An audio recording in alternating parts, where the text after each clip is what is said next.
Efendim hayırlı akşamlar. Tekrar Kudüs TV'deyiz. Doğu Türkistan'ı konuştuğumuz Gündem Doğu Türkistan özel programındayız. 35 milyon Müslüman Uygur Türk'ünün Çin denizinde boğulmak üzere olduğunu bu programda konuşuyoruz. Bu programda kaybolmuş Filistin'imizi konuşuyoruz. Bu programda kaybolmak üzere, yitip gitmek üzere olan Endülüs'ümüzü, yeni Endülüs'ümüzü, Doğu Türkistan'ı konuşuyoruz. Her gün, her hafta farklı konuklarla, çok değerli konuklarla Doğu Türkistan'ın farklı özelliklerini ele almaya çalışıyoruz. Geçen hafta Doğu Türkistan'ın kültürünü, sanatını, edebiyatını bir şekilde ve güncel tabii sürecini ele almıştık. Bu hafta da yine çok değerli bir konuğumla Doğu Türkistan'ı hem genel olarak bugün yaşanan sıkıntıların o tarihsel süreciyle beraber ele almaya çalışacağız. Hem de Doğu Türkistan'ın yeraltı ve yerüstü zenginlikleri, Çin'in neden Doğu Türkistan üzerine bu kadar emeller beslediği üzerine hasbihal etmeye çalışacağız. Doçent Doktor Abdülhamit Avşar beyefendi konuğumuz. Abdülhamit Bey Marmara Üniversitesi'nde öğretim görevlisi. Aynı zamanda TRT'de yapımcı olarak çalışmakta. Birçok belgeselleri var, birçok çalışmaları var, özel çalışmalar var. Özellikle Kurtuluş Savaşı'nda Türkistanlılar çalışması bulunmakta. Biz kendisiyle inşallah bugün elimizden geldiğince Doğu Türkistan'ı konuşmaya çalışacağız. Hoş geldiniz. Hoş bulduk. İyisiniz inşallah. Çok sağ olun. Teşekkür ediyoruz böyle bir program Doğu Türkistan düzenlediğiniz için. Hakikaten sizin de söylediğiniz gibi Doğu Türkistan bugünün Endülüs olma durumunda. Nasıl ki o dönemde Endülüs belki Müslüman dünyanın çaresizliği, belki ilgisizliğinden dolayı elden çıkmış ve bugün başka bir ülke haline geldiyse Doğu Türkistan'a aynı tehlikeyle yüz yüze ama bugünkü ortamda, bugünkü dünyada buna izin verilmemesi gerekiyor. Evet. Bu tip şeylerin de davamızı anlatabilmek için, meseleyi anlatabilmek için çok büyük ehemmiyeti olduğunu düşünüyoruz. Teşekkür ediyorum. Evet. Yeni bu tür şeyler yapılabiliyor. Oradaki zulümden dünya yeni haberdar olabiliyor. Oradaki yapılanlardan. İşte biz de buna bir nebze olsun katkıda bulunmak, halkımızın bu anlamdaki bilincini, seviyesini, duyarlılığını, hassasiyetini yükseltmek için böyle programlar yapmaya çalışıyoruz. Öncelikle sizin Doğu Türkistan'la bağınızla başlayalım. Orada mı doğdunuz? Nasıl geldiniz? Şimdi ne zaman geldiniz? Bizim yani benim aile öyküm, kişisel biyografim aslında bir Doğu Türkistan'dan genel dramının bir parçası. Evet. Benim ailem 1961 yılında Doğu Türkistan'dan Afganistan'a çıkmış. 49'da biliyorsunuz Kızılçin tarafından Doğu Türkistan işgal edildi. Doğu Türkistan Cumhuriyeti yıkıldı. Evet, daha önce Doğu Türkistan İslam Cumhuriyeti 33'te, sonra 44'te kurulan Doğu Türkistan Cumhuriyeti yıkıldıktan sonra arada da yine bir eyalet hükümeti şeklinde bir hükümet kuruldu. 49'da Komünist Çin işgalinden sonra tamamen Müslümanların, Türklerin tüm hak ve hürriyetleri ortadan kaldırılmış oldu. Benim ailemde biraz işte pamuçuk diyorlar, burjuva deniyor. İşte komünist literatürde biliyorsunuz böyle bir sınıflandırma vardır. Anne babam hem baba tarafım biraz sıkıntı çekmişler. 1961 yılında Afganistan'a çıkmışlar. Tabii Afganistan'a çıkmış derken çok özet bir cümle oluyor. Bizim Taşkurgan diye bir bölgemiz var Afganistan'la Doğu Türkistan arasında. Afganistan şöyle ince uzun bir şeyi vardır. O Doğu Türkistan'a sınır olan bölge orasıdır. Pamir tarafı. Orada bir Mayıs'ta çıkmasına rağmen olağanüstü kötü şartlarda, Himalayaların uzantı çünkü orası, kış şartlarında, soğukla mücadele ederek Afganistan'a ulaşıyor. 3 ayda yürüyerek geliyorlar. Benim dayım da orada vefat ediyor. Ben bir araya girebilir miyim? Estağfurullah. Şimdi daha önce Keşmir'e ben 4-5 defa gittim. Keşmir'de o dağlardan kaçıp gelen Doğu Türkistanlılarla görüştüm. Oradaki onların o kaçıp gelirken vefat edenlerin kabirlerinden bahsediyorlar. Kaldı ki kendileri de o geliyorlar. Hani sizin söylediğinizi ben işte Afganistan'a geçtik olarak algılamadım. Hayır, tabii genel seyirci için söylüyorum ben bunu. Şimdi şöyle düşünün. Dayım orada vefat etmiş. 13-14 yaşlarında. Demek daha çok yüksek olduğu için patlamış damarlar o basınçtan dolayı. Vefat etmiş. Gömecek yer yok. Toprağa kazacak elde alet yok. Anneannem hep ağlardı. Benim oğlumu dağlarda kurtlar kuşlar yedi. Mezarı bile yok diye. Üzerine 2-3 taş koymuşlar. Yollarına devam etmişler. Bu benim dayım. Onun dışında bizden önce çıkan, sonra çıkan, sizin bahsettiğiniz gibi onlar yüzlerce insan o kimsesiz, ıssız dağlarda, adları bile olmayan, mezar taşları bile olmayan sahralarda, şeylerde kaldılar. Tabii bizim şöyle bir şeyimiz var tabii. Her çıkan Doğu Türkistan'ın aslında bu hissi taşıyor. Biz vatan için vatandan çıkmışlar bizim büyüklerimiz. Bu çok önemli bir kavram. Vatan için vatandan çıkmak. Evet. Hani hadis-i şerif olmadığı da söyleniyor ama bir hadis-i şerif vatan sevgisi imandandır diye. Yani bu hadis-i şerif olmasa bile, yani sahih bir hadis olmasa bile hadisin ruhuna uygun bir kavram. Vatan denilen yer yalnız taş, toprak, evet, bir coğrafya, birazdan konuşacağız, zenginlik demek değil. Vatan bir ruh demek. Evet. Bizim insanlarımız da bunun için bu vatandan çıkmışlar. Bunun için işte Afganistan'a gitmek, hür bir dünyaya çıkalım, bunu yapalım diye. Ben Afganistan'da 4 yıl kalmışlar. Ben Afganistan'a dünyaya gelmişim. Şimdi Badakşan, Feyzabad diyorlar. O bölgede dünyaya gelmişim. Ben 1 yaşındayken bizimkiler işte İskamlı göçmen olarak Türkiye'ye kabul edilmiş. Biz Kayseri'ye gelmişiz. Demek ki 49-50 yıl oldu. 50 yıldan beri de artık Türkiye'deyiz. Ben Türkiye'de okudum.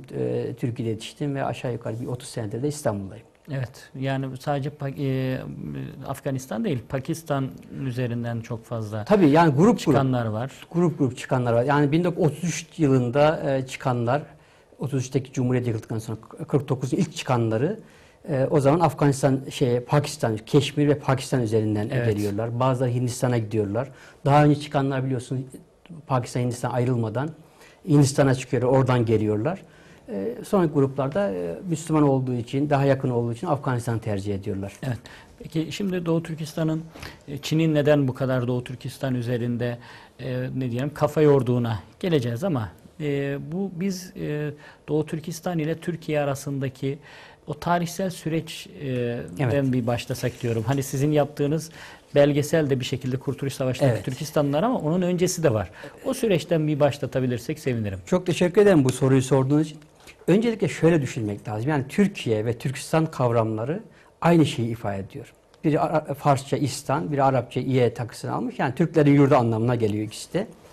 Buna baktığınız zaman yani Osmanlılar dönemine kadar aslında Türkistan ile Türkiye aynı coğrafya.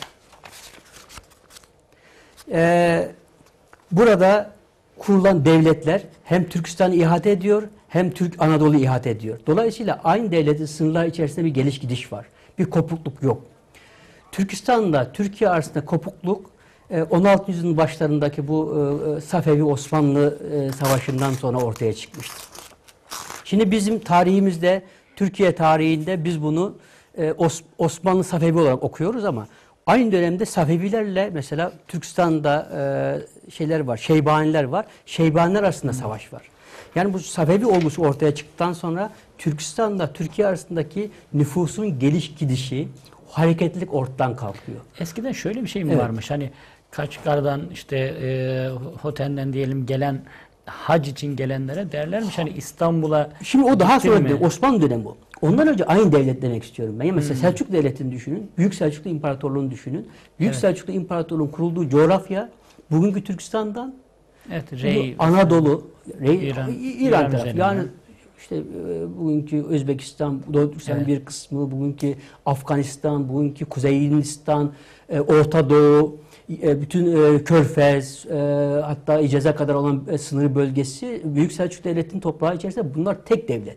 Evet. Dolayısıyla burada yani bir parçadan yapmak. Safevi'den sonra ise böyle bir bölünme ortaya çıkıyor ve ondan sonra Türkistanlılar İstanbul'a, payitahta uğrayıp öyle hacca gidiyorlar. Yine irtibat devam ediyor. Evet. Ve 18. özellikle 19. yüzyıldan sonra Rusların Türkistan'ı işgale başlaması, Çin'in Doğu Türkistan işgale başlamasından sonra o siyasi münasebetler yeniden ihya oluyor. Evet. Türkistan'dan heyetler geliyor, diplomatik misyonlar geliyor ve Osmanlı'dan kendilerine yardım istiyorlar. Çünkü o zaman dünyadaki tüm Müslümanların müracaat yeri payitaht İstanbul. Evet. Ve 19. yüzyıldan itibaren de Türkiye'de yeniden bir Türkistan olgusu, bir Kaşgar olgusu, bir Buhara olgusu, bir Semerkant olgusu aynı zamanda Doğu Türkistan'da da Osmanlı olgusu ortaya çıkıyor. İşte onu diyorum. Yani sizin isminizin bağlantısı da evet, bir şekilde oradan geliyor. Evet, evet. Yani o çok enteresan bir şeydir. Biliyorsunuz 1864 yılında, 63 yılında Kaşgarya diye bir devlet kuruluyor. Biz bunu Çin işgal başladıktan sonraki ilk bağımsız Doğu Türkistan devleti olarak kabul ediyoruz. O kurulduktan sonra o dönemin 3 büyük süper gücü var. Çarlık Rusyası, İngiltere, Hindistan o zaman İngiltere ve Osmanlı Devleti. Üçü de tanıyor bunu resmi devlet olarak. Fakat bunlar ne yapıyor biliyor musunuz?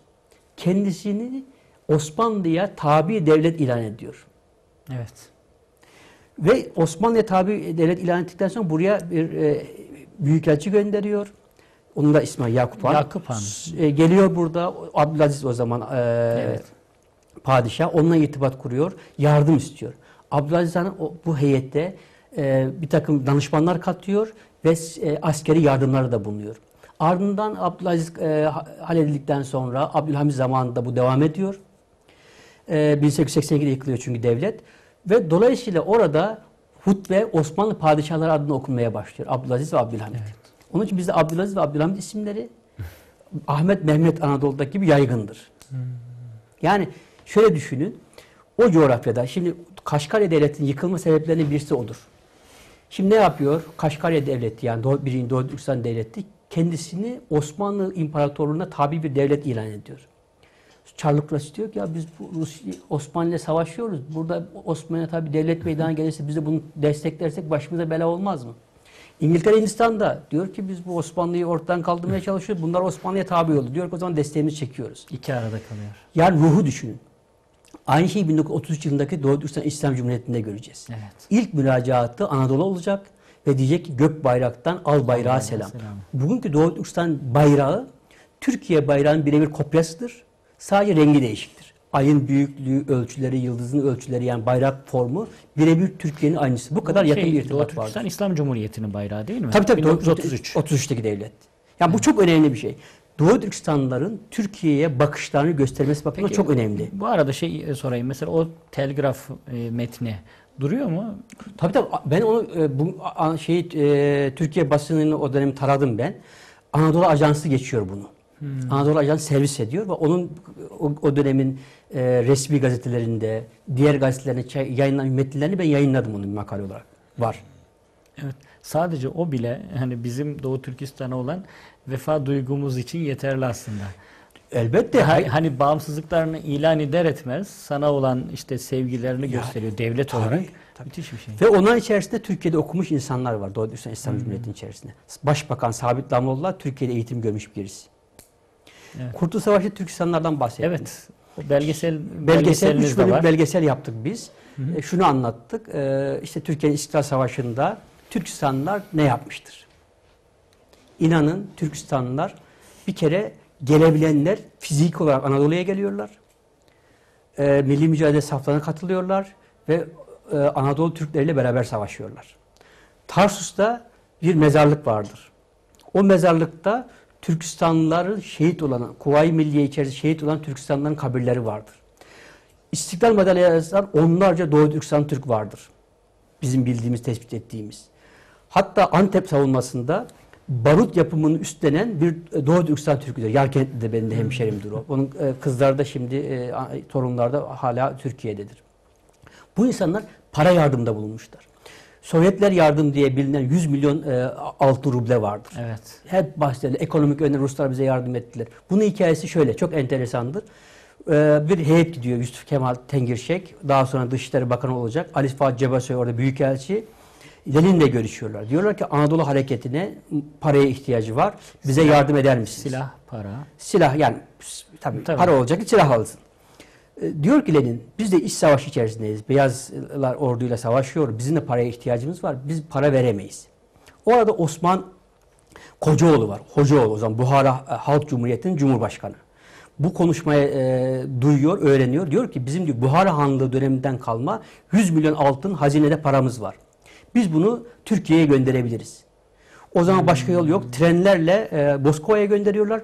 Onu da o dönem Osmanlı ordusunda subayken Ruslara esir düşmüş ve o sırada bir şekilde kurtulmuş, Buhara'da olmuş Raci Çakıröz diye bir subay da anılarında yazıyor. Ben diyor altınlar sayımında orada bulundum diyor. Rusya'ya gönderiliyor Moskova'ya. Moskova bu 100 milyon altının 10 milyonu Anadolu'ya gönderiyor. 90 milyonu el koyuyor. Türkistanların bak maddi olarak da yardım ediyorlar. Siyasi olarak da yardım ediyorlar. Türkiye'nin mesela ilk diplomatik ilişki kurduğu devletlerin birisi Buhara Halk Cumhuriyeti'dir. O dönemde 1918'de. Rusya'ya bağlı herhalde değil mi? O an bağımsız. Böyle şeyler Rus Çarlığı yıkıldıktan sonra Türkistan coğrafyasında bağımsız küçük devletler kuruluyor. Hanlıklar şeklinde. Evet. Bu da bağımsız ama 2 sene sonra Bolşevik ordusu işgal ediyor. Sovyetler. Yani şunu demek istiyorum. Türkistan Türkleri, Doğu Türkistan Türkleri olsun, Batı Türkistan Türkleri olsun, Türkiye'nin zor zamanlarında hiç burada kardeşlerini unutmamışlar. Varlarını yoklarını, işleri ne varsa Anadolu'ya göndermeye çalışmışlar. Fiilen de kendilerine katılmaya çalışmışlar. Fiilen olmaz ekonomik olarak, hiç olmazsa eliyle, diliyle, hiç olmaz gönlüyle Türkiye'nin zor zamanlarda Osmanlı'nın Anadolu'nun yanında olmuşlar. Bu tarihi vesikalarla artık ortaya çıkmış bir gerçektir. Çünkü burada kardeşlik var. Bu kardeşlik çok derinlere işlemiş bir kardeşliktir. Evet.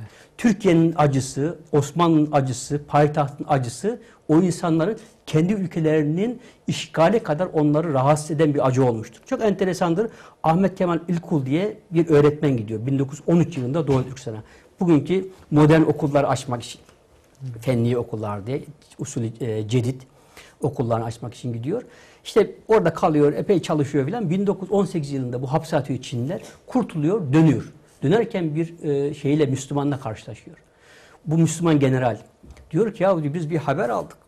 Bu Çin'de propaganda yapıyorlar. Osmanlı mağlup olmuş filan diye. Ya böyle bir şey olabilir mi diyor. Bizim maneviyatımızı kırmak için bu Çinliler bize kötü propaganda yapıyor. Osmanlı Mondros'ta teslim olmuş. Devlet gitmiş ama Türkistan buna inanmak istemiyor. Diyor ki nasıl yıkılır Osmanlı diyor. Bu Çinlerin kötü propagandası bu diyor. Yani bu ruhu, bu sevgiyi, bu gönüldeki muhabbeti gösteren bir örnek olarak söyledim ben size. Cihada kuşanan tanklar diye Bekir, soy ismi aklıma gelmedi, bir kitap vardı. Aslında benzer bir hadiseyi de şeyi anlatıyor. İşte buradan Anadolu'dan çıkıyor, Kuzey Irak'a geçiyor. Oradan Afganistan'a savaşmaya, 1980 öncesi Ruslara karşı savaşmak için gidiyor. Giderken işte Kuzey Irak'ta bir Kürt köyünde yaşlı bir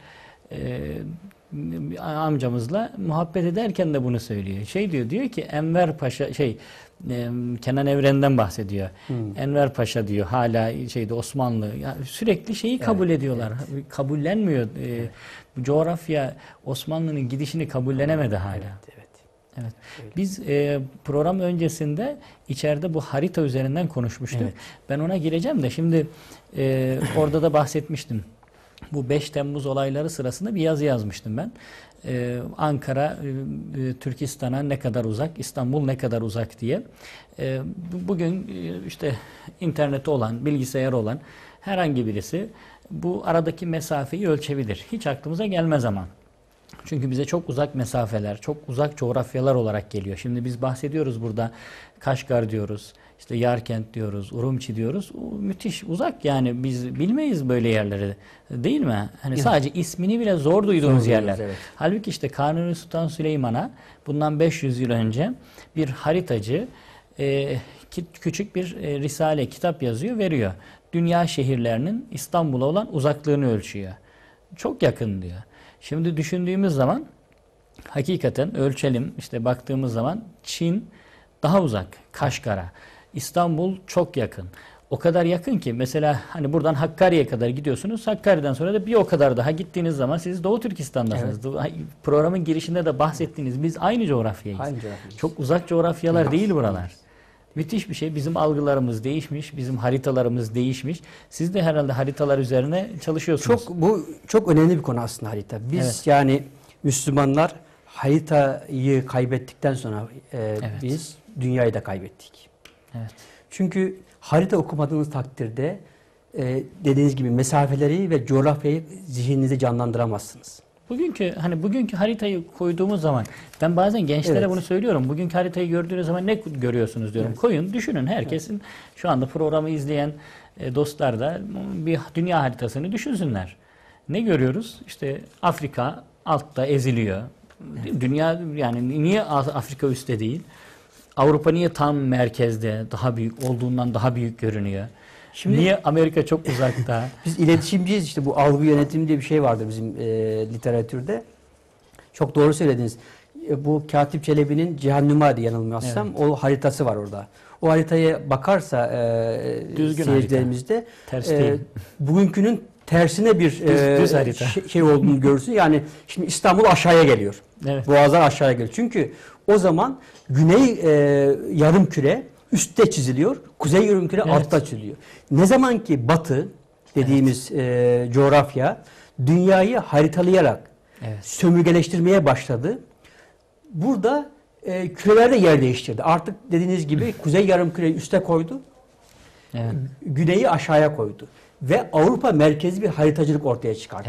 Siz baktığınız zaman yerküre haritasına önce Avrupa'yı görürsünüz. Halbuki Avrupa Asya'nın belki 5'te 1'i 10'da 1'idir. Ama bakarsanız sanki Avrasya kavramıyla beraber Avrupa Asya kadar Afrika'dan daha büyük, belki Amerika'dan daha büyük bir coğrafya gibi algılanır. Çünkü bu bir şeydir. Algı yönetimidir bu. Çok doğru söylüyorsunuz. Bizim de işte yeniden haritayı keşfetmemiz gerekiyor. Kaşgar 4000-4500 kilometre burada. Ama Çin'den 7000 kilometre. Müthiş fark var arada. Ve orası Kaftan Ardı değil. Hayali bir coğrafyada değil. Orası işte İslam tarihi okuyoruz. İmam Buhari diyoruz. Buhara. Maturidi diyoruz. İşte daha şey okuyoruz, işte Kaşgarlı Mahmut diyoruz. Yusuf Has Hacip diyoruz. Biliyor musunuz ki Yusuf Has Hacip'in Kutatku Biliki'nin Hameden nüshası Osmanlı Topkapı Sarayı'ndan bulundu. Ya da Divan Lügat Türk'ün nüshası İstanbul'da sahaflardan bulundu. İlginç bir demek ki bu bir şey varmış. Yani o kitaplar geliyormuş, gidiyormuş. Ve Fatih döneminde de saray dili Uygur Türkçesiydi. Yani bu işte coğrafyayı görürsek, Kaşgar'ın yakınlığını anlayabilirsek, Buhara'nın yakınlığını anlayabilirsek bizim zihnimizdeki kardeşlerimizde aradaki bu okyanuslar aradan kalkmış olacak. Diyecek ki ne kadar yakınmış. O insan buraya gelip gitmesi ne kadar kolaymış. Demek zor değilmiş. Bunu diyebileceğiz. Bunun için harita çok önemli. Bizim haritayı yeniden keşfetmemiz gerekiyor. Türkistan'la Türkiye arasındaki o ilişkiye isterseniz devam edelim. Bu sadece 1933'te bitmedi veya Gökbayrak'tan Albayrak'a, Albayrak'tan Gökbayrak'a gönderilen selamlarla bitmedi. Bu süreç nasıl gelişti? Bir özet şeklinde de devam edebilirsek sevinirim. Hani daha sonrasında Doğu Türkistan Cumhuriyeti döneminde neler oldu? Daha sonra bu katliamlar mesela olan Doğu Türkistan'da dönem dönem olan Gulca'da vesaire yapılan o katliamlara Türkiye kamuoyunun tepkisi nasıl oldu? Türk hükümetlerinin tepkisi nasıl oldu? Bu anlamda Türkiye'nin şu anki konumu, bu süreç hani modern dönemlerde nasıl oldu? Bunları böyle bir özet yapabilirseniz sevinirim. Estağfurullah. Şimdi şöyle bir şey, esas olarak, duygu olarak Türkiye ile Türkistan arasındaki bağ tarihin hiçbir döneminde kopmamıştır.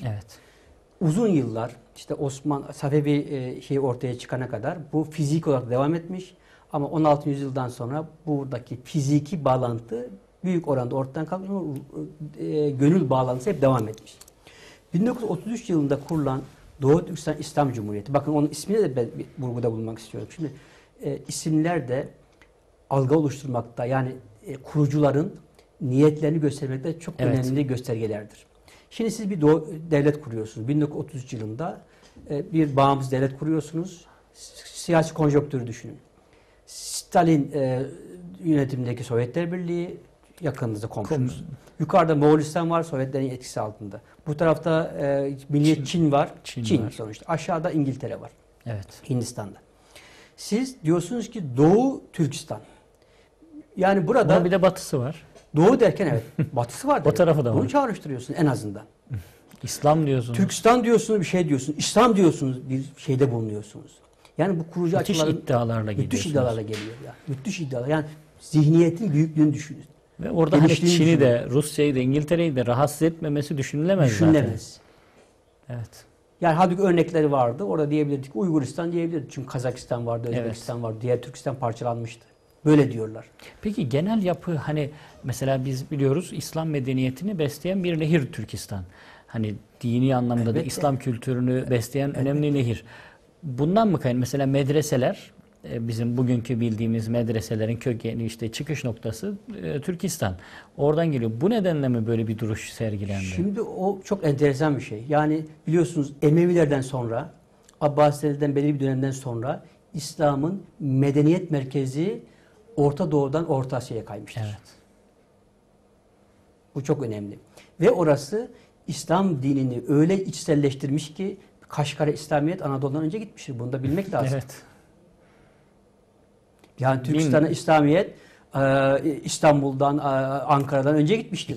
250 300 yıl. 800 yıllarda, 900 yıllarda Tabii, oraya 300 yıl gitmiyor. fark. Tabii. 850'den Tabii. sonra oraya gitti. Oradan gelenler Müslümanlığın Anadolu'ya taşımışlardır. Hoca Ahmet Yesevi'nin talebeleri. Ve ondan sonraki o Selçuklular dönemi yani İslamiyet 300 yıl yukarı fark. çıkmış. Hemen hemen 300 yıl Tabii var yukarı arada. çıkmış. Yukarıdan gelip batıya gitmiştir.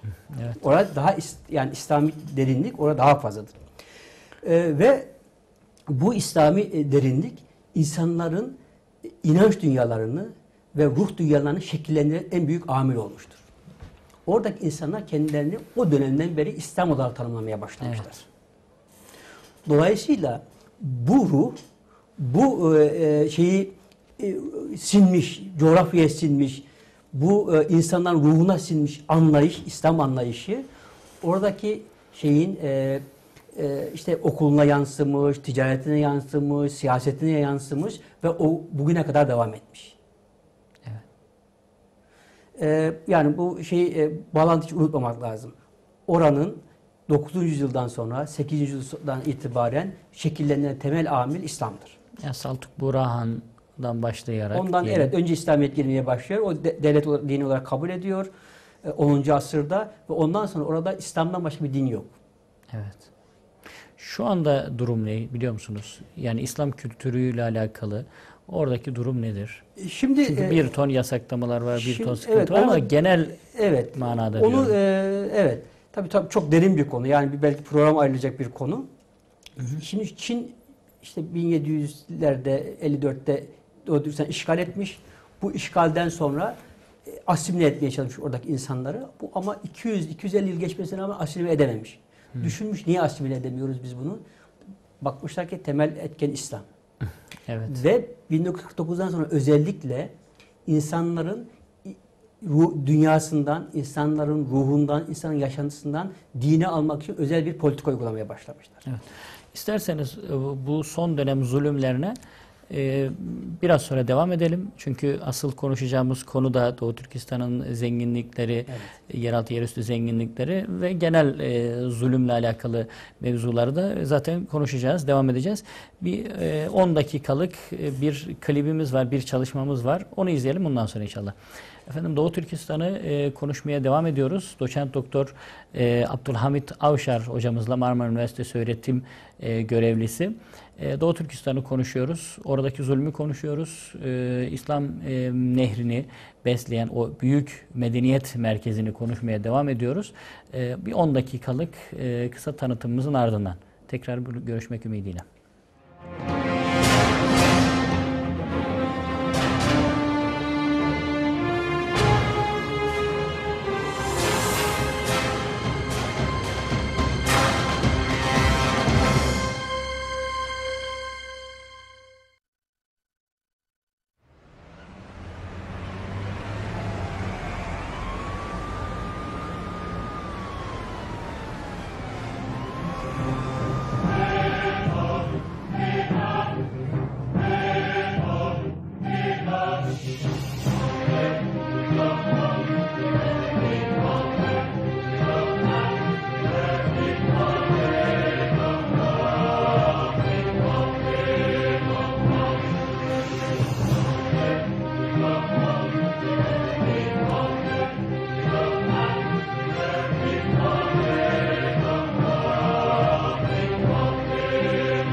Efendim tekrar birlikteyiz. Doğu Türkistan'ı konuşmaya devam ediyoruz.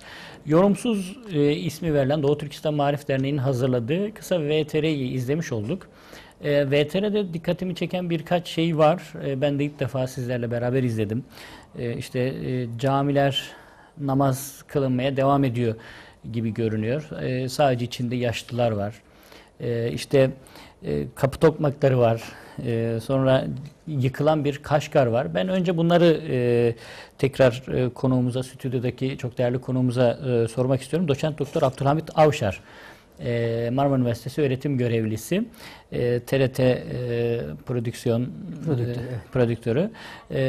Kendisiyle Doğu Türkistan'ı konuşmaya devam ediyoruz. İsterseniz o zenginliklerine, yeraltı yerüstü zenginliklerine, o Doğu Türkistan'ın neden Çin için bu kadar önemli olduğuna gelmeden önce o VTR ile devam edelim. Kaşgar'ın, yıkılan Kaşgar'ı sorayım ben size. O sadece yaşlıların olduğu camiyi sorayım. Şimdi o yaşlıların girdiği cami İdgah Camii'dir. Evet. İdgah Camii bayram camii anlamına geliyor. Genellikle bayramlar, namazları büyük kalabalıklar halinde orada kılınıyor yüzyıllardan beri. Şimdi tabii orada bazı insanların camiye doğru yönelmesi Doğu Türkistan'da Çin'in camilere namaza izin verdiği bir yanlış algı oluşturmasın. Evet. Ben de o yüzden özellikle sormak istedim. Şimdi Çin caminin Müslümanın hayatındaki fonksiyonu çok iyi çözmüş. Evet. Müslümanla cami arasındaki irtibatı, yakınlığı ortadan kaldırmayı bir devlet politikası haline getirmiş. Şimdi Türkiye'den bir milletvekili, dönemin milletvekili tesadüfen giderken fotoğraf çekmiş. O bir gazetede yayınlandı. Türkiye Yeni Şafak gazetesinde yayınlandı. Evet. Orada ilan var. Caminin şeyini asmış biliyorsunuz duvar kapısına. Şu anda Mazlum Der Genel Başkanı o milletvekili. Öyle mi? Evet. Ahmet abi. Yazmış. Camiye giremeyecekler listesi. Askerler giremez. Memurlar giremez. Öğrenciler giremez. 18 yaşından büyükler, küçükler giremez. Kadınlar giremez. Onun hikayesini ben size anlatayım mı isterseniz? Yani siz onu biliyorsunuz. Milletvekilinin çektiğini biliyorsunuz. Ama hikayesi de şudur. Diyor ki gittik biz diyor. Bizi gezdiriyorlar diyor. Ama diyor her şeyimiz diyor kontrol altında diyor. Ben diyor hani durumu çözdüm hemen diyor.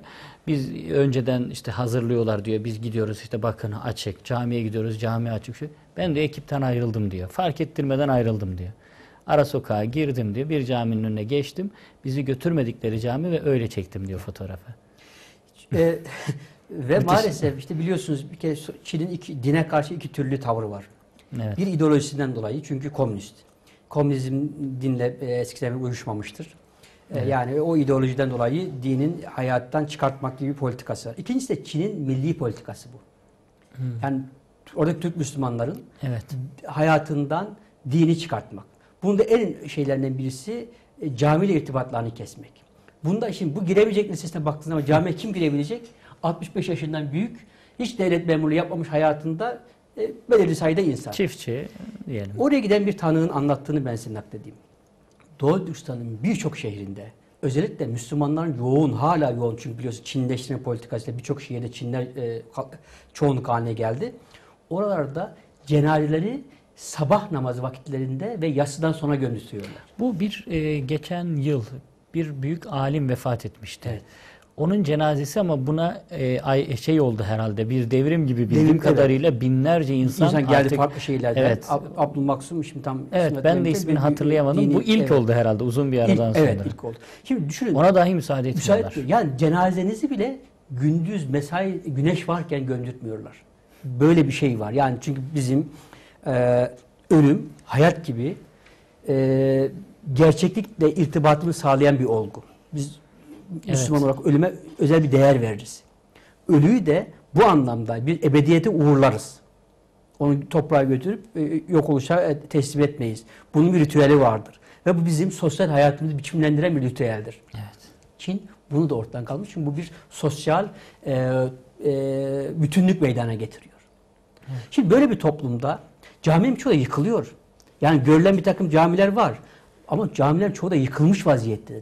Binlerce cami Doğu Türkistan'da yıkılmış vaziyette. Orası işte İslamiyet'in 10. asırdan beri yaklaşık 1200 yıllık bir Müslüman toprak. O zamandan beri cami inşa ediliyor. Ve o zamanlar milyonlarca Müslüman var. Ama burada ayakta kalan tarihi camilerin sayısı parmakla sayılacak kadar az. O da göstermelik camiler. Başbakanımız gider, Turfan'daki camiyi açarlar. Herkes güzel elbiselerini giyer, sıraya girer, ellerini sıkar, namaz kılmış resim verilir, kapatılır kapısı. Artık bir daha işte bir Müslüman gelip camiye girmeyi merak edene kadar. Evet. İkincisi, Çin şunu yapıyor. Doğu Türkistan'ın Müslüman silüetini, tarihi silüetini ortadan kaldırmak için özellikle 2000'lerden itibaren özel bir politika uygulamaya başladı. Bunun da merkez şehri Kaşgar. Evet, Niye Kaşgar? Kaşgar evleri, tarihi. Kaşgar, Buhara, Semerkant, Evet. Endülüs bunlar İslam diyarının sembol isimleridir. Evet. Kaşgar'a gittiğiniz zaman bir Müslüman simasıyla karşılaşırsınız. Dersiniz ki evet burası bir Müslüman şehir. Ve bu tarihi bir Müslüman şehir dersiniz. Evet. Bunu nasıl ortadan kaldıracaklar? Şimdi Urumçi'yi Çinleştirdiler. Evet. %80 Çinleşti. Siması değişti Urumçi'nin. Şimdi ikinci pilot bölge olarak Kaşgar'ı seçtiler. Kaşgar'ın bu eskidi, yeni, modern, daha insan hayatını kolaylaştıracak evler yapacağız diye o kadim güzel konakları, ahşap evleri, o binlerce yıldır oranın toprağını emmiş, oranın suyunu içmiş binaları, türbeleri, camileri yıkmaya başladılar. Şeyde vardı demin filmde de VTR'de vardı. Ne yapacaklar? Oradaki Müslüman sınıfı ortaya kaldıktan sonra orada dışarıdan gelen birisi için orası bir yabancı şehir haline gelecek. Orada yaşayan için iki yabancı şehir haline gelecek. Evet. Bir insan vardı yakında duyduğum bir hadise. Orada bir konağı olan belki 200 yıllık 300 yıllık bir konak. Eski bir şey. Konak dediğimde bakmayın çünkü restorasyon imkanı yok ama zamanında varlıklı birisimiz güzel bir ev yapmış. İşte bu yeniden kurma şeyinde onu yıkmışlar. O amca kederinden ölmüş. Evlatlarını direndikleri için içeri atmışlar. Kaşgar. Zorla yapıyorlar tabii. Tabii ki zorla satın yapıyor. alalım. Ya, tabii ki yapıyor. Kentsel dönüşüm çerçevesinde yapıyoruz. Evet. Böyle demiyorlar. Yok. Zorla yıkıyorlar. Ben burayı kamulaştırdım. Burası yıkılacak diyor. Ve yeni kurdukları şehire Çinli yerleştiriyorlar. İçeriden Çinlileri getiriyorlar. Çinli yerleştiriyorlar. Evet, o konak dediğimiz bölgeye büyük bir apartman dikiyorlar. Ki belki 100-200 tane Çinli yerleştiriyorlar. Yeni Kaşgar'da bir bölge kurdu. Orayı zaten yaptılar. Tamamen Çinlileri yerleştirdiler. Şimdi Kaşgar'ı eğer yaparsanız kalbine siz yerleşmiş olacaksınız Doğu Türkistan. Urumçi öyle değil ama evet. Kaşgar öyle. Evet.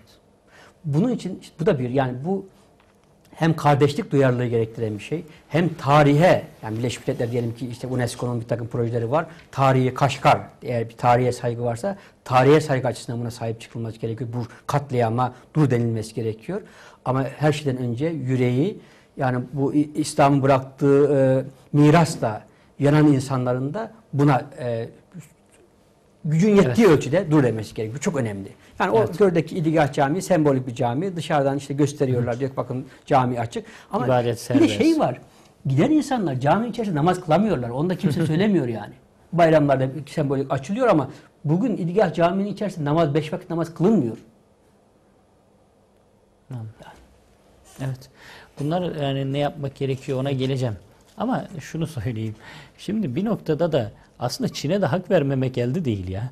Yani böyle zengin, böyle müthiş, önemli bir noktada bir toprağı kim olsa bırakmaz. Değil mi? Doğrudur. Yani şimdi isterseniz Doğu Türkistan'ı Çin'in neden bırakmadığını, evet. Bu zulümleri neden yapıyor, ne istiyor buradan? Buna başlayalım isterseniz. Evet. Ne var Doğu Türkistan'da? Şimdi öncelikle samimi bir kanaatimi paylaşmak istiyorum sizinle. Evet. Başlangıçta söylemiştim. Vatan dediğiniz altındakinde üstündekine bakmadan evet. Yüreğinizin yattığı yerdir. Bu bizim açımızdan görünüyor. Evet. Çin açısından görünen ne? Şimdi Çin açısından birçok sebeplerden birisi oranın ekonomik zenginliği. Evet. Şimdi bir kere öncelikle tarihen orası biliyorsunuz İpek Yolu denilen güzergahın en önemli bölümü. Evet. Şian kentinden Çin'in çıkıyor kervanlar.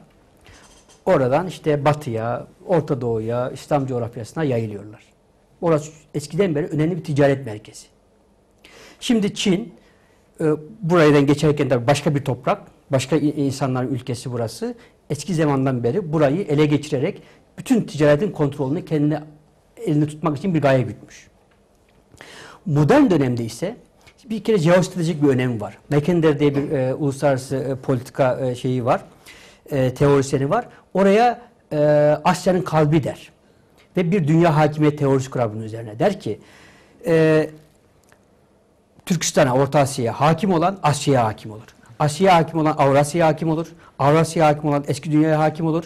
Eski dünyaya hakim olan dünyaya hakim olur. Dolayısıyla burayı siyasi olarak, jeopolitik olarak ele geçirirseniz, tutarsanız dünya hakimiyeti projenize için önemli bir şeydir. Burası yerdir. Bu 1800'lerdeki 1800'lerdeki işgalde büyük Çin generalin de böyle bir şey var bildiğim kadarıyla. Tabii ki yani. Ya, hani bizim Çin'in güvenliği için burayı şart diyor. Şart diyor. Bunu almak zorundayız diyor. Ama biliyorsunuz Talas'ta Müslümanlarla Türkler beraber oluyorlar. Çinlileri 751'de oradan bir koyuyorlar. 1700 yılına kadar bir daha gelemiyorlar. 1000 yıl giremiyorlar. 1000 yıl giremiyorlar. Bu bir jeopolitik gerekçe. Çin oraya geldikten sonra tabii de orası boş bir toprak değil. Evet. Yani orası çöl de olsa bizim vatanımızı biz oraya savunacağız ama şimdi oranın ekonomik zenginliğini düşündüğü zaman evet Çin sırf bunun içinde bırakmak istemez. Evet. Bir kere burası çok eski bir dünya coğrafya, karasal bir şey. Buranın yeryüzünün oluşumu, işte madenlerin oluşumu, yeraltı zenginliklerin oluşumu bakımından çok eskiye dayanan bir tarihi var. Bilinen 171 madenden şu an 148'i Çin'de çıkartılan 171 maden sahasından 148'inin çıkarılma yeri Doğu Türkistan. Şimdi bir altından örnek verelim. Çin bugün dünyanın en büyük altın üreticisi haline geldi. Evet. Yılda 371 ton altın üretiyor. Dünya altın üretiminin %13'üne falan denk geliyor. %14'üne falan denk geliyor bu. Yıllık. 1981 yılında Amerika Birleşik Devletleri'nin dünyanın süper gücünün altın rezervi yani elindeki nişan yüksüğünden Merkez Bankası'nın depolarındaki altın rezervine kadar biliyorsun doların da karşılığı altın rezervidir. Biz rezerve göre dolar basarlar. Evet, yani öyleydi. Öyledir teorik olarak. Şimdi böyle zengin bir ülkenin toplam altın rezervi 8.000 ton. 1981 rakamlarına göre. Şimdi artmıştır, eksilmiştir bilmiyorum. Doğu Türkistan'ın altın rezervi tespit edilebilen 18.500 bin ton. Şimdi iki katı. Amerika'daki altın rezervinin iki katı kadar altın. Şimdi çok enteresan bir şey yaparken araştırdım bakın. Şurada bir şey var. Xinhua diye Çin'in resmi haber ajansının bir haberi var. Bu 21 Mayıs 2013'te bu habere geçmiş. Large gold mine. Diyor ki geniş bir altın madeni keşfedildi Doğu Türkistan'da. Bunlar Şincan diyorlar. Doğu Türkistan'da keşfedildi diyor. Evet. Bu İri bölgesinde keşfedildi. 53 bin ton 53 ton orada rezerv var. Bunun 100 tona sadece bu madende çıkabileceği söyleniyor ve bunun bu resmi ajans söylediğine göre 3.2 milyar dolar bunun şeyi. Rezervin 53 ton altının karşılığı. Bunun gibi onlarca, yüzlerce orada altın madeni var. Şimdi bunun için bırakmak ister mi? Benim annem anlatırdı. Yarken Deryas'ta bir ırmak var orada. Bizim çocukluğumuzda derdi şeyler gelirdi oradan, altınlar gelirdi. İnsanlar oradan elleriyle altın toplardı derdi. Doğu Türkistan etrafı dağlarla çevrilidir. İşte Altay Dağları, Tanrı Dağları, işte Koyanlı'nın dağları vesaire. Altın Dağ diye bir dağ var. Altın Dağ. İsmi Altın Dağ. Yani Türkçe Altın Dağ. Orası Altın diyor. Burası kadim zamandan beri altın yatakları olarak biliniyor. Ve bir Çin uzmanlığı itibariyle Çin'in altın depoları diyor bu dağlara.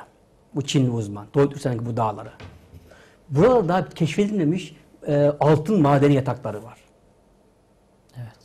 Ya sırf altını düşünseniz bile Çin bu ülkeden çıkmak istemez. Ama sadece altın mı? Petrol. Evet. Orta Doğu'dan yani Irak ve İran'dan daha büyük petrol yatakları olduğu söyleniyor. 1983 yılında ben o zaman dönemin Çin Başbakanlığı'nın bir beyanatını hatırlıyorum. Kuyobang'dı yanılmıyorsam. Diyordu ki işte Doğu Türkistan, Şincan diyor. Doğu Türkistan'daki petrol rezervi sadece Taklamakan Çölü'nün altındaki bütün Çin'deki petrol rezervinin %47'sidir. Sadece Taklamakan Çölü'nün altında işletilemeyen yarısı. Bizde Karamay diye yer isimleri var. Tarihin en kadim zamanlarından beri burada petrol kendiliğinden yeryüzüne çıkmış. Kara mayda yağ demektir. Siyah yağ kara yağ demişler buna. Coğrafyanın ismini.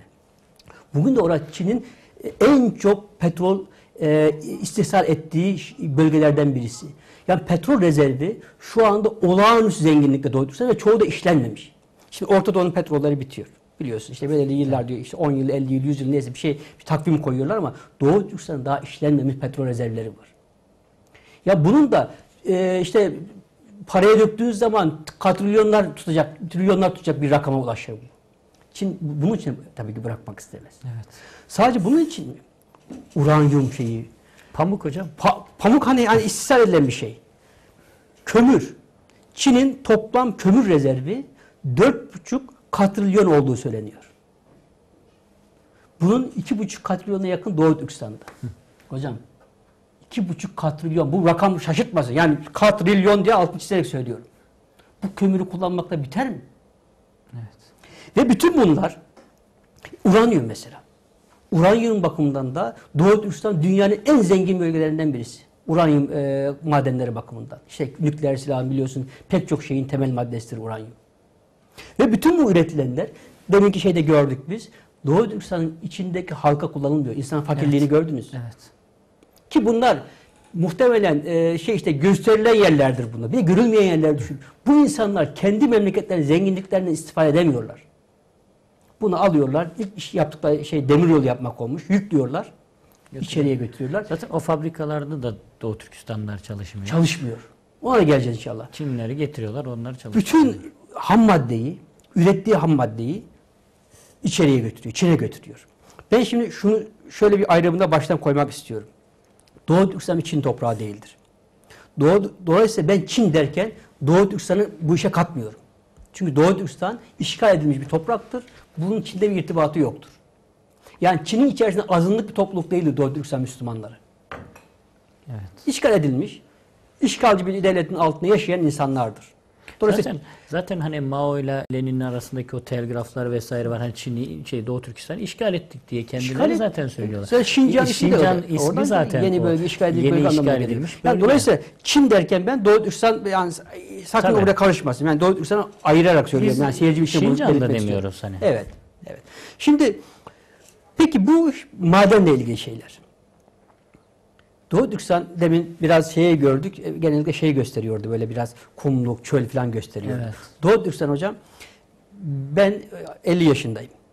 Yani ilkokuldan beri bu doğanın içindeyiz. Büyüklerimiz anlattı, kendi ailemizi anlattı, etrafımızı anlattı. O zamanlar mesela Doğu Türkistan coğrafyası kaç kilometre ederken 1.829.000 kilometre ederdik. Sonra bir 90'larda bu 1.700.000 küsur bin kilometreye düştü. Bugün resmi baktım, Çin istatistiklerine baktım, 1.666.000'ya düştü. Yani herhalde ülke küçülüyor. Yani çekiyor demek ki. Bu arada hani bu söylediğiniz rakamları Türkiye ölçeğine vuralım. 2,5 katı. 2,5 katı. Şimdi bu 2,5 katı yani 1.829.000 olduğunu düşünüyor. Çünkü biliyorsun asker Akayev'in gitme sebebi de odur. Evet. Doğu Türkistan Kırgızistan arasında bir ihtilaf bölge vardı. Onu yani Doğu Türkistan'a verildi. Çin'e verilmiş oldu. Kazakistan'da belki bir şey var. Moğolistan'da benzer şeyler oldu. Yani toprağı büyümüş gerekirken yüz ölçümü küçülüyor niyeyse. Nüfusu küçüldüğü gibi. Şimdi bu şeyin nüfusu hocam 35 milyon. Biz 35 milyon Çin diyoruz. kaç diyor? Çin yani Müslüman nüfus olarak Çin işte 13 milyon falan şey yapıyor. Yani Uygur, Kazak, Kırgız, diğer Özbek, Müslüman unsurlar sayarak. Şimdi bu toprağın, yani 1 milyon 829 bin kilometre kare toprağın hocam %41'i tarıma elverişli toprak. Evet. Turfan hocam. Turfan başka bir, yani özel bir statüsü var. Evet. Diğeri tarıma elverişli, yani vuruyorsunuz beli, ekiyorsunuz herhangi bir tarım toprağı gibi, yani tarım toprağı burası. %40. Yani Türkiye'nin yüz ölçümü kadar bir alan tarım toprağı sadece. Evet.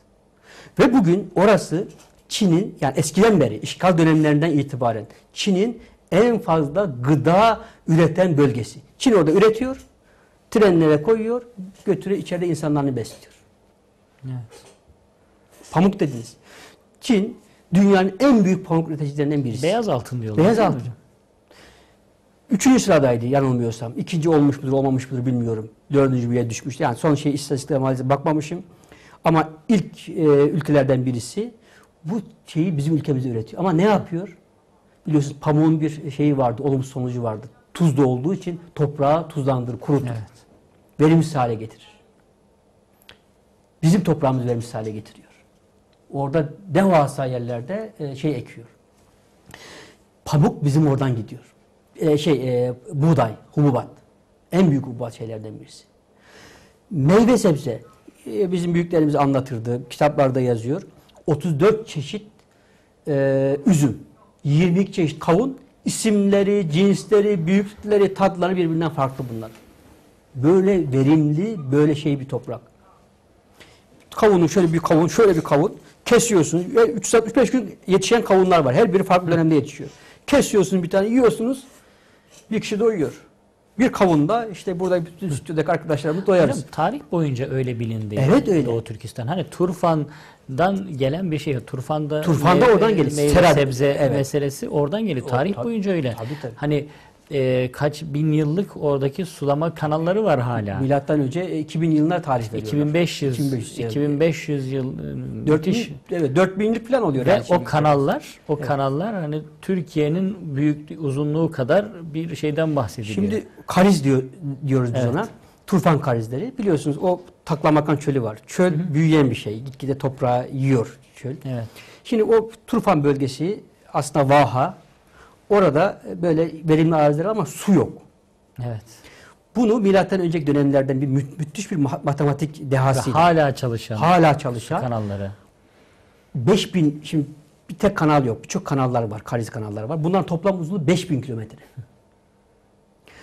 60 kilometre çölün altından devam ediyor bu. 10 metre ile 100 metre derinliklerde ve belirli bir mühendislik eğimiyle bu Tanrı Dağları'ndan gelen eriyen kar suyu yere geliyor. Buharlaşma engelleniyor. O çölün sıcaklığını engelleyecek bir sistem düşünülmüş. Bu geliyor. Bütün o sahayı şey yapıyor ve orada 365 gün siz şey yapıyorsunuz. Sera. Şimdi sera oldu. Eskiden turfan derdik. Turfan da derdik. Turfanlı sebze, turfanlı meyve derdik. Evet. Şimdi belki genç nesille bunu biliyor. Oradan geliyor. Turfan gelenler ismini de buraya getirmişler.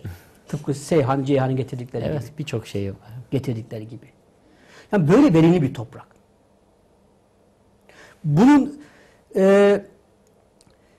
yani buradaki insanlar şimdi 100 milyon nüfus besleyecek bir zenginliğe sahip olduğunu ta 1950'lerden itibaren Mao zamanından beri söyleniyor.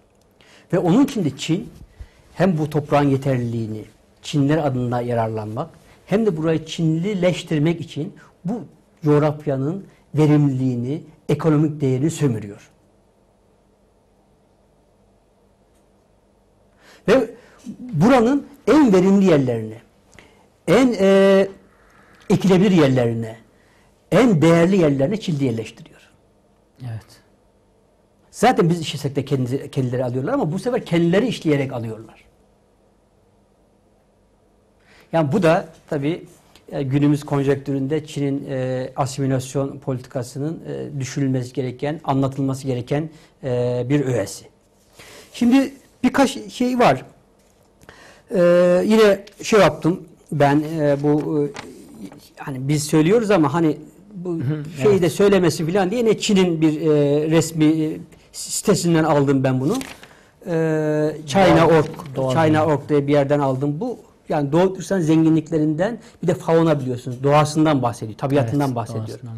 Çok enteresan istatistikler var burada. Yani neler var hocam? Şimdi Doğu Türkistan'ın mesela işte demin bahsettiğimiz ekilebilir alanından bahsediyor. Tarıma elverişli alanlardan bahsediyor. Burada yetiştirilebilen sebzelerden, meyvelerden, buranın tarım zenginliğinden bahsediyor. Zaten bizim bir büyük bölgemizin tarım havzası. Tanrı Dağları var.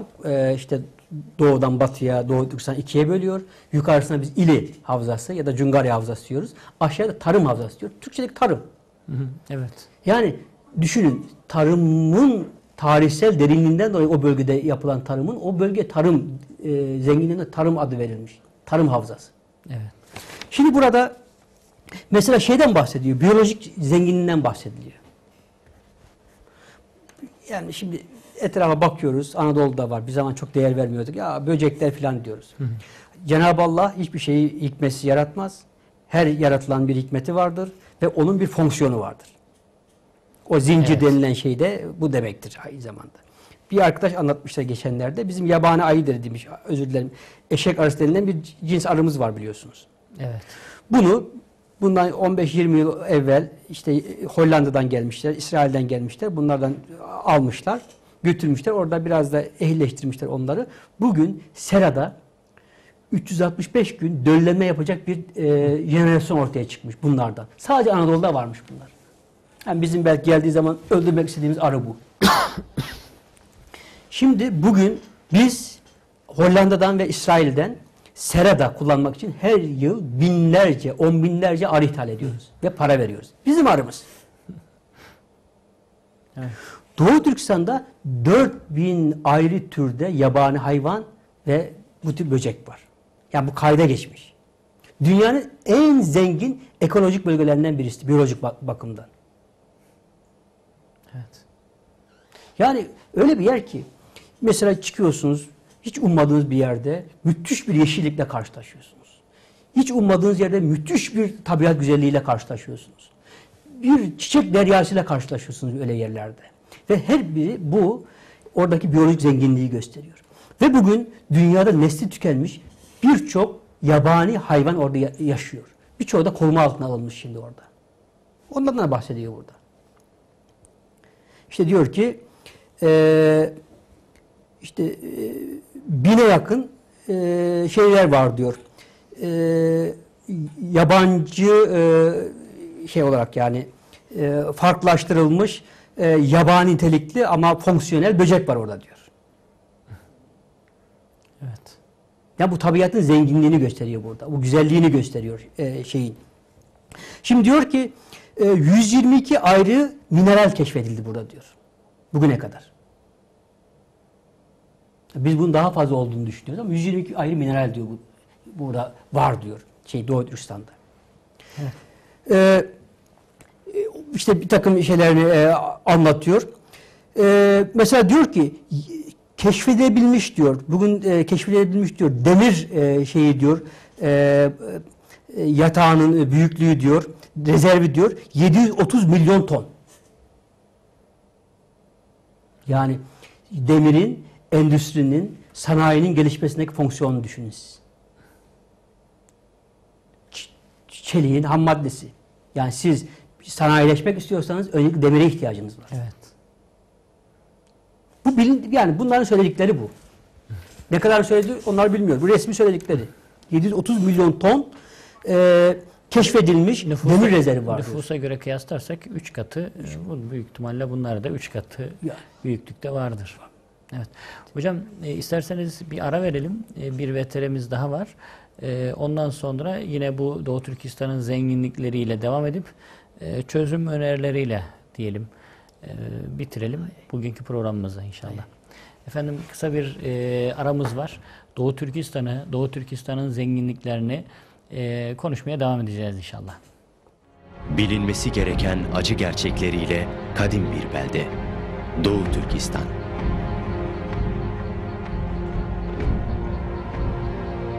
Dünya kamuoyu kronikleşen insan hakları ihlalleriyle Doğu Türkistan'ı bilmiyor ve tanımıyor.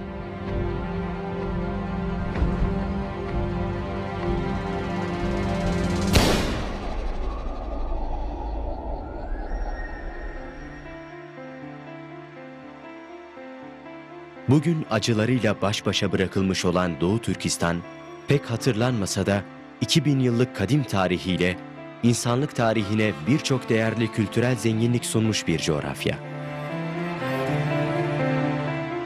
12 asırlık bir süreçte İslam kültürüyle yoğrularak kadim bir medeniyet merkezi haline gelmiş olan Doğu Türkistan, kuzeyden güneye, doğudan batıya Hunlarla başlayıp Tabgaçların, Göktürklerin, Uygurların, Karahanlıların, Gaznelilerin, Harzemşah ve Selçukluların karış karış iz bıraktıkları beldeleri bağrında barındırarak eşine az rastlanır bir ilim merkezi niteliğini taşıyor.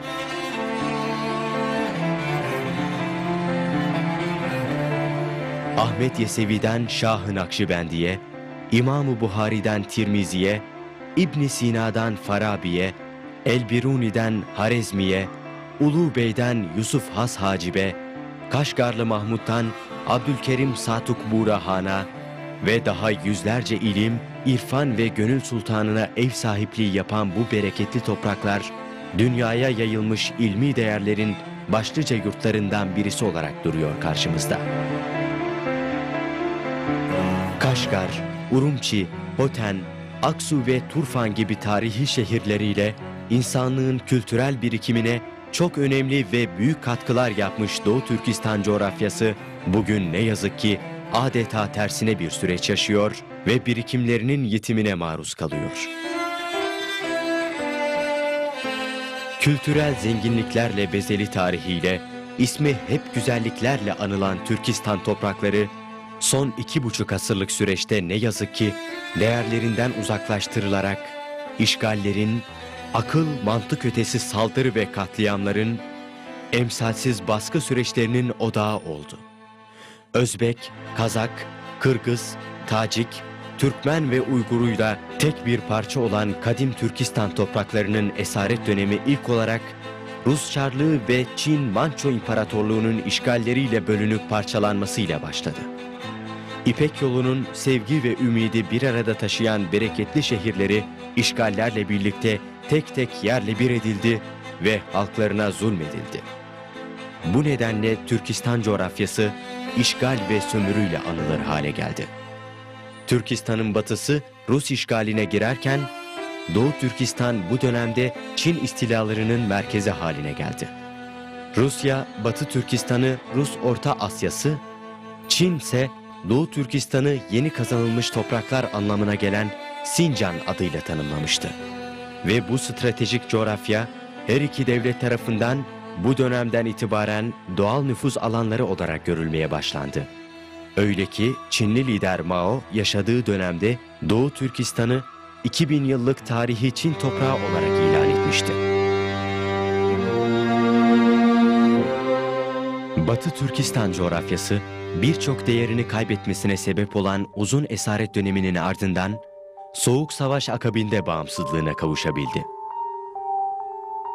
18. yüzyılın ikinci yarısından itibaren Çin istilalarıyla karşılaşan Doğu Türkistan ise halen işgal altında bulunuyor. Çin'in Doğu Türkistan'daki işgal yönetimi milyonlarca masum insanın katlini, yüz binlercesinin esaretini beraberinde getirmiş durumda. İşgal, bölgenin tarihi ve kültürel kodlarını asimile ediyor ve bölge halkının temel hak ve özgürlüklerini kısıtlıyor.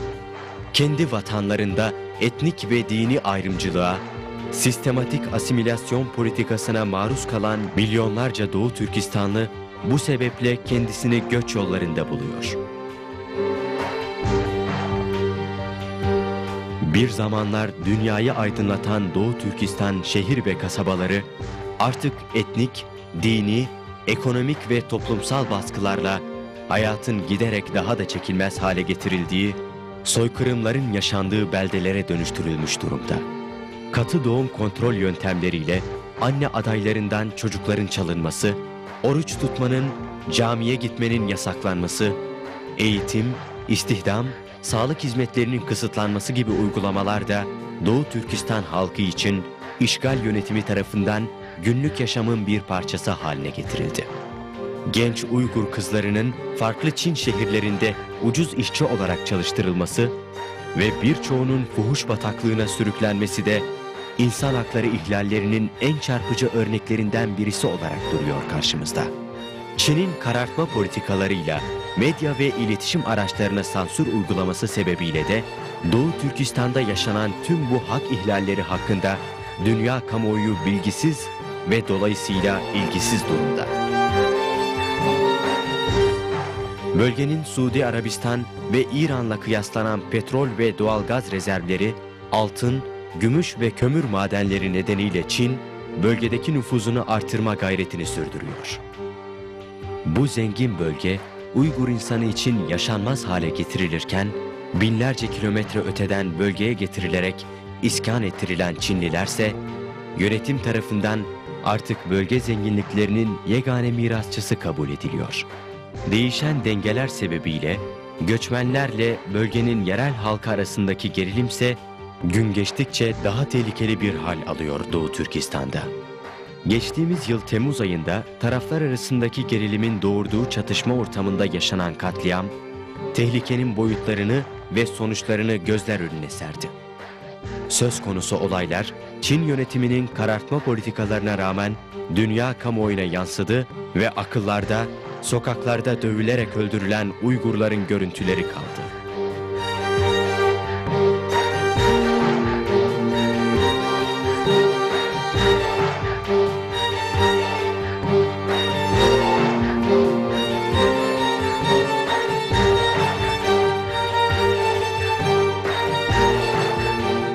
İşgal yönetiminin baskısı altında ezilen Doğu Türkistan halkı, Soğuk Savaş akabinde dünyanın birçok noktasında bağımsızlığına kavuşan diğer halklar gibi Türkistan'ın kalbini, İpek yolunun mümbit arazisi olan topraklarını özgürlüğüne kavuşturmak istiyor. Doğu Türkistanlılar, topraklarında yaşanan hak ihlallerini duyurmak için, adalet için desteğe ihtiyaç duyuyorlar.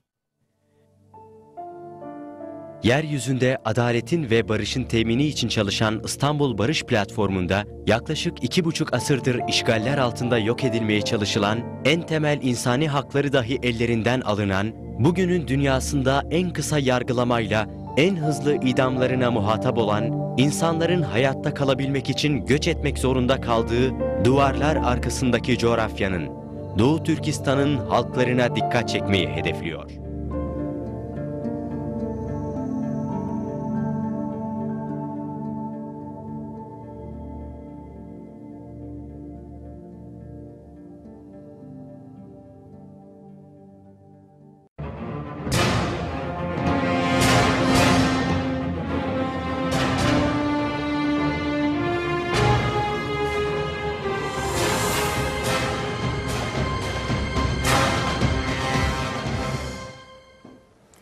Efendim Doğu Türkistan'ı konuşmaya devam ediyoruz. Siz de VTR'den izlediniz.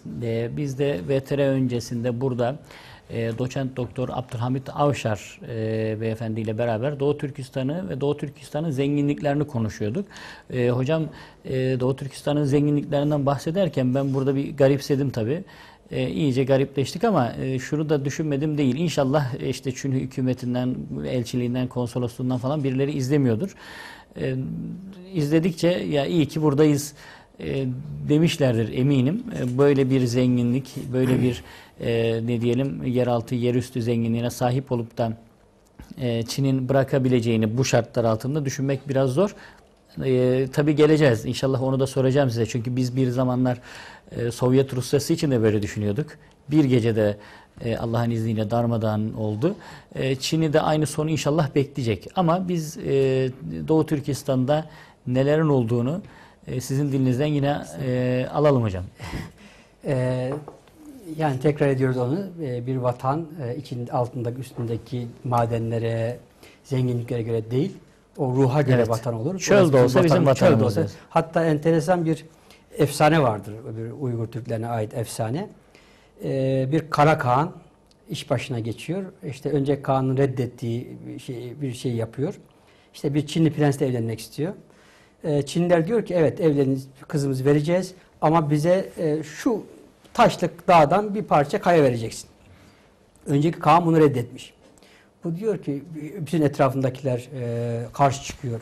Yapmayın etmeyin. Yok diyor, ne olacak bir dağdan bir taş. Alın diyor oradan istediğiniz taşı. derler ki Doğu Türkistan'ındaki kut, yani Doğu Türkistan'ın o şeyi işgal görmezdi ki o günden sonra şey oldu. Çünkü vatanın bir parça toprağı, bir kuru kayası Çinlilere verildi. Evet. O günden beri Doğu Türkistan şey. Yani dolayısıyla bu şey, ama Doğu Türkistan dünyanın en zengin yerlerinden birisi. Buradaki şeyler buranın insanları veya buranın insanlarına beraber olan insanların hakkıdır. Benim evime geliyorsun, benim eşyamı çalıyorsun, götürüyorsun. Hatta beni onun üzerine çalıştırıyorsun. Diyorsun ki bu benim malım. Şimdi Doğu Türkistan bir Taklamakan çölü var. Taklamakan adı da girilir, çıkılma anlamına geliyor. Eski bir Türkçe kelime. Girersin ama çıkamazsın. Evet. Böyle eskiden belki denizmiş orası derler vesaire. Şimdi bu çöl işte demin o harita dediniz ya, çöl diye işte dağlar falan değil. Bu Doğu Türkistan'da peki tarım nasıl yapılır? Bir tarım nehri var. 2030 kilometre uzunluğunda. Bunu besleyen onlarca kol var. Yüksek dağlar olduğu için buzullar, 365 gün erimeyen buzulların olduğu dağlar bu. Sürekli su geliyor. Ve bunlar bütün toprağı besliyor. Yukarıda İli, işte Manas ırmakları, aşağıda Tarım, Kaşgar, Yarkent deryaları. Bunlar büyük sular ve bunların her geçtiği yerde müthiş bir tarıma uygun arazi meydana getiriyor. Ve bunların su oranları, işte burada bundan bahsediyor ve akış hızları dünya ortalamasının üzerinde. Evet. Yani bu güçlü bir su anlamına geliyor. Su de hayat demektir. Artık biliyorsun Orta Doğu'da yeni savaşlar, petrol savaşları değil, su savaşları olacağı söyleniyor.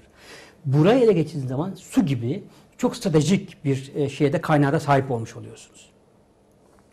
Buranın orman alanları, faunası, yani Doğu Türkistan'daki orman alanı belki Türkiye'nin yarısı kadar. Sadece orman. Yani bu orman sadece ağaç demek değil biliyorsunuz. Hem tabiat demek hem sanayi demek. Ağaç olması demek. Yani Doğu Türkistan, şimdi bir vakitten dolayı çok böyle şey var, birkaç şey daha söylemek ama inşallah bilahare açarak daha söyleriz. sonra inşallah tekrar konuşacağız. Yani Doğu Türkistan yeraltı zenginlikleri, yerüstü zenginlikleriyle dünyanın en önde gelen ülkelerinden birisidir. Ve bugün bu ülkenin zenginliklerini bir işgalci sömürüyor. Evet. Ve bu işgalci buranın zenginliklerinin farkında. Bunun için buraya batıya atlama karargahı olarak kullanıyor. Yeni stratejisi bu. Şimdi şunu yapıyor. Eskiden büyük sanayi tesisleri yapmazdı buraya. Şimdi büyük sanayi tesisleri kurmaya başladı. Çok büyük yani maden işleme sahaları, çok büyük fabrikalar kurmaya başladı. Ama bu fabrikada çalışanlar Çinli. İçeride gidip çalıştırıyor. Doğu Türkistan'ın toprağını işgal ediyor. Doğu Türkistan'ın zenginliklerini alıyor. Çalıştırmıyor dahi. Çalıştırmıyor da. Ve burayı ne yapıyor? Batıya açılma kapısı olarak görmek istiyor.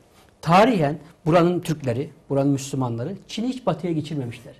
Siz gitmişsiniz Malezya'da, Singapur'da, Filipinler'de binlerce Çinli vardır. Evet. Ama Doğu Türkistan'ın batısında hiç Çinli yoktur. Bunu sağlayan kim? Yüzyıllardan beri kanını, canını ortaya koyarak orada direnen Türkler, Müslümanlar.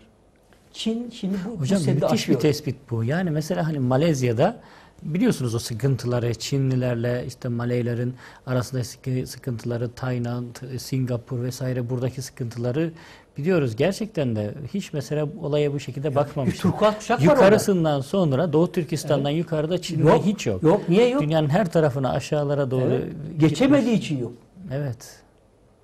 Bunu biz geçirmemişiz. Bu insanlığa, beşeriyete bizim bir şeyimiz, armağanımız. Biz erimişiz, ölmüşüz, baskı altında kalmışız, savaşmışız ama bunları geçirmemişiz. Evet. Beşeriyet bunun için bize hizmet borçlu. Şimdi tabii burada Çin işte bu engeli aşmak için şimdi şey yapıyor. Ben Kazakistan'a gitmiştim 2010 yılında, büyük bir yol yapıyorlar. Siz de görmüşsünüzdür belki. Batı Çin'den, kastettiği Doğu Türkistan, Batı Avrupa'ya diye. 3'er şeritli 2 duble yol, otoban yapıyor. Urumçi'den başlayacak, Batı Avrupa'ya kadar bu yolun bittiğini zannediyorum. Ve oraya büyük bir ticaret yolu haline getirecek bunu. İpek yolunu yukarıdan götürecek yani. Evet. Ve bu noktada işte yine tekrar şeye geliyor. İnsanların temel dirençleri olan İslami kimliklerini ortadan kaldırmak için şeyler yapıyorlar. İşte yeni en son işte başörtü yasağı getirdiler. Hatta başörtüsünü örtmemesi için insanlara. Afişler var. Her taraftan asmışlar. Başörtüsü niye yasak? Nedir filan. Ve örtmemesi için para vermeye başladılar. Al sen para vereyim ve tek başörtüsü örtme diye. Yani rüşvet. Çünkü Çin'in tarihi dış politikasında şöyle bir yöntem var. Yani tarihte Çin'in büyük ordularla deniz aşırı, ülke aşırı harekatı yoktur. Çin, hani Göktürk abilerinde yazar, Orhun abilerinde. Çin'in ipeğine, gümüşüne, tatlı sözüne, kanın ey bu durum yok oldu. İpeği, gümüş ticareti, ekonomik olarak gider. Evet. Tatlı sözle diplomasisi, böyle gider Çin. Şimdi Çin bu şeylerini kullanarak orada fabrika kurdum. Ben Çin Devlet Başkanı geçen yaz 10 günlük bir seyahat yaptı. Türkmenistan, Özbekistan, Kırgızistan ve Kazakistan'a. 10 gün. Çin tarihinde ilk defa bir devlet başkanı bu coğrafyada 10 gün kaldı. Orada ikili ekonomik anlaşmalar yaptı. Ticari anlaşmalar yaptı. Bir takım sosyal ikili anlaşmalar yapıldı. Çin taşıyor. Evet. Yani dünya bunu düşünürse Çin'in taştığını görecektir. Bunu görenler yok mu? Var. Hocam var, hani Çin sadece bu tarafa değil, Afrika'da falan gittiğiniz her yerde müthiş koloniler oluşturuyorlar. Ekonomik olarak gidiyor. Tabii müthiş bu anlamda teşvikler var. Çinli firmaları yurt dışına insanları yapıyorlar. Sadece ticaret yap demiyor. Sen eğer diyor ki mesela 100 tane Çinliyi işte Çad'a götürürseniz şu kadar teşvik veriyoruz diyor. Her Çinli için. Sürekli dışarıya göndermeye çalışıyor. Çünkü Çin'in geleneksel politikası bu. Silah götürmez. Evet. İçeriden yapar. Oymaya başlar. Yani Afrika'da Allah Afrika'nın inşallah bu kara bir Çinliyi musallat etmez. Onun musallat olması engel olur inşallah. Çin'in Afrika'nın belki hemen bütün ülkeleriyle var. Şu anda irtibatlılar. Var. Bütün ülkeleriyle müthiş devasa ticaret anlaşmaları yapıyorlar ve Çinli taşıyorlar buralara. Evet. Şimdi işte bu bir takım Müslüman dünyanın dışında güçler tarafından görüldü. Evet. Nasıl bakıyorlar hocam? Şimdi Amerika mesela Tibet'e, Doğu Türkistan'a vesaire bir şekilde kıpırdanmaya başladı. Bir şeyler söylüyorlar. Şimdi bir takım teşkilatlar orada kuruldu biliyorsunuz. Hı hı. Yani işte Çin insan hakları, demokrasi diye bir takım özellikle Tibet bağlamında Doğu Türkistan'a zaman zaman yapıyorlar. Çin'e şeyler veriliyor. Diyor ki sen Rabia Kadirler'in falan herhalde bazı şeyler. Yani şeyler yapılıyor. Diyor ki sen insan haklarına yapıyorsun. Böyle böyledir, böyledir. Ama tabii arttaki Çin'de pazarlık gücünü arttırmak. Tabii. Yani ben Karaköz'ün buradaki Müslümanlar için bunu yapmıyor.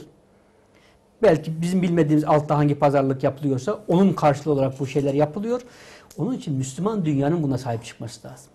Yani bunun art niyet taşımayan, içerisinde ikincil bir planı olmayan insanların, ülkelerin Doğu Türkistan davasına sahip çıkması gerekiyor. Evet. Hocam hani bitirmek zorundayız. Artık bize ayrılan sürenin sonuna geldik. İsterseniz bununla bitirelim. Yani biz ne yapmamız lazım? İslam ülkeleri ne yapacak? İşte Türkiye hükümeti bu anlamda mesela Türkiye ne yapması gerekiyor veya işte dünyanın bu anlamda ne yapması gerekiyor ki bir gün kalktığımız zaman işte aynı Sovyet Rusyası gibi Çin'in de belki dağıldığını ve Doğu Türkistan'ın 35 milyon Müslümanın yaşadığı Doğu Türkistan'ın özgürleştiğini görelim. Şimdi bir kere biz Doğu Türkistan olarak şuna inanıyoruz. Bu tarih kendi başına bir olgu değil. Tarihin bir sahibi ve yapanı var. Evet. Bunu buraya koyduk. Biz fiil planında, amel planında ne yapmamız gerekiyor? Bir kere eğer insanlık diyorsanız, insanlık mesuliyetleri diyorsanız, kardeşlik mesuliyetleri diyorsanız Doğu Türkistan meselesini, Doğu Türkistan dramını uluslararası camiada gücü yeten devletler, yapması gereken toplulukların yapması gerekiyor. Bunun bir gündeme gelmesi gerekiyor. Çünkü gündeme gelmezse unutulduğu zaman daha vahşi şeyler yapılıyor. Hiç olmasa bu. İkincisi Çin'le diplomatik ilişkisi olan ülkelerin Çin nezdinde kapalı ya da açık. Evet. Bunu gündeme getirmesi, takip etmesi gerekiyor. Çünkü Çin tarihe şundan da çekinir. Dışarıdan aman benim yaptığımı görüyorlar mı? Bunun görüldüğünün anlaşılması Çin'in belki oradaki vahşice politikasını biraz daha yumuşatmasına yol açabilir belki. İkincisi Doğu Türkistan biz inanıyoruz. Bağımsız olacak. Size dediğiniz Sovyetler Birliği. Kimse inanmıyordu. Evet. 90 yılında bir baktık ki Sovyetler diye bir ülke kalmamış. Bir anda parça parça oldu. Birden. Çin'in içerisinde de şimdi biz yekpare 1 milyar 300 milyon diye bir nüfus diye bakıyoruz. Böyle bir nüfus yok. Evet. Çin'in eğer Çinli diye tırnak arası etnik bir şeyden bahsedeceksek Yani Han diyorlar. Şimdi onlar hanedan isimler. Han hanedanı, işte Çin hanedanı, Tang hanedanı neyse. Bu bir hanedanın şeyini adlandırıyor. Han diye bu Çinliler, bütün o esaret altındaki milletleri Çin diye adlandırabilmek için öbür tarafa Han diye bir şey koydular. İlgisi yok. Çin ile Han bizim için aynı şey. Evet. Ama bunların bütün bu 1 milyar 300 milyon nüfusun hepsi Han ya da Çinli değil. Evet. Belki yani maksimum rakam benim tahminim 400 milyon Çinli vardır etnik olarak. Evet. Sadece bunların ne olduğunu ayırt edilmesi gerekiyor. Şimdi bir Kazak, bir Kırgız, bir Çinli, bir Moğol yanına gittiyseniz dışarıdan bakan birisi hepsi aynı zanneder. Japon falan. Yani evet. Koreli değil. Çin Evet. de böyle. Çin işte bir kapalı havza. Buraya giren herkes aynı gösterili böyle değil. Çin'de mesela Tungan dediğimiz bizim Hui diye diyorlar Çin'de ona. Bir 100 milyon diye düşündüğü bir Müslüman topluluk var.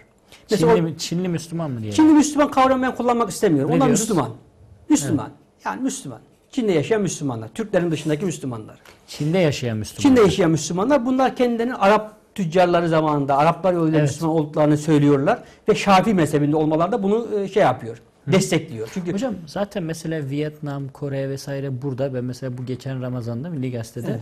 böyle bir dosya hazırlamıştım. Böyle azınlıkta kalan Müslümanlar diye.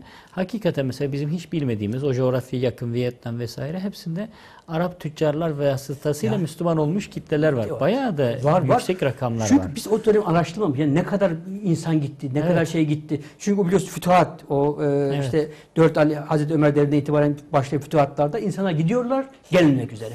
Evet. Müthiş efsaneler var hocam Ya bu işte arada.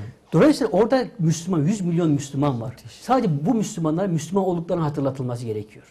Sen Çinli değilsin, yani Budist değilsin. Sen Müslümansın. Bu şuurun onlara hatırlatılması gerekiyor. Bu nasıl yapılır onu bilmiyoruz ama bunun yapılması gerekiyor. Yapıldığı zaman Doğu Türkistan'la Çin arasında işte geçen gün bir camide izdiham oldu. Ninşa. Bir 2-3 Evet. günlük. Evet. Ninşa bölgesinde işte o Tungan Müslümanları onlar. Bu bölgenin yani işte Lanço diye bir bölge var. Aşağı yukarı bir Doğu Türkistan kadar olan daha bölgenin Çinli olmadığı ortaya çıkacak. Aşağıda Kamboçyalılar var. Bu şey mi? Doğu Türkistan sınırının Dışında. mi? Hayır, Dışında. sınırına yakın olan bir yerde. Doğu Türkistan sınırından başlıyor Çin sınırına Evet, kadar. Doğu Esas Türkistan. Çin, tarihi Çin sınırına kadar olan bölge. Evet. Ve orada mesela Sarı Uygurlar var. Vesaire bir takım yani Müslüman olmamış Türk grupları da var orada. Onları saymıyoruz ama büyük bir Müslüman nüfus var orada. Aşağıda biliyorsun 1970'lerde Çin'le Hindistan savaştı. Niye savaştı? Bugün Tibet yanında bir bölge var, tartışmalı bölge. Orası için savaştı. Demek ki orada Hintliler yaşıyor. Evet. Zaten Tibet'i biliyoruz. Tibet. İç Moğolistan'ı biliyoruz. Mançurya 1911'e kadar Çin'i yöneten hanedan aslında Çinli bir hanedan değil. Ural Altay Dil grubundan bir halktır Çin'i Mançurlar. Türkler de yönetti daha önce. Ya, tabii yani İbn Battuta gidiyor. İlk Çin'i belki hani ne diyelim ilk imparatorlardan. Ya pek çok yani bunu yani Evet. 1700'lerde 17. yüzyılda 1600'lerde neyse İbn Battuta şeye gidiyor. Hambalık diyor. Pekin'e gidiyor. Pekin'de Kubilay Han oturuyor yani. Böyle düşünün. Evet. Şimdi aşağı tarafında Çin'in güneyinde Kamboçyalılar var. Kamboçya'da sınır problemi var Çin'in. Yani bu şeyleri topladığın zaman Çinli diye bir nüfus 1 milyar 300 milyon olmadığı ve Çinli denilen nüfusun da aslında yeknesak olmadığı, Mandarin dilini, Kanton dilini konuştuğu, Evet. birbiriyle anlaşamadığı, farklı şeyler olduğu görülür. Sadece buna biraz daha spotları tutup burayı aydınlatmak, burada ne olduğunu dikkat çekmek gerekiyor. Şey de çok önemli. Çin'in dünyaya açılması da çok önemli. Açılsın ki biz onu görelim.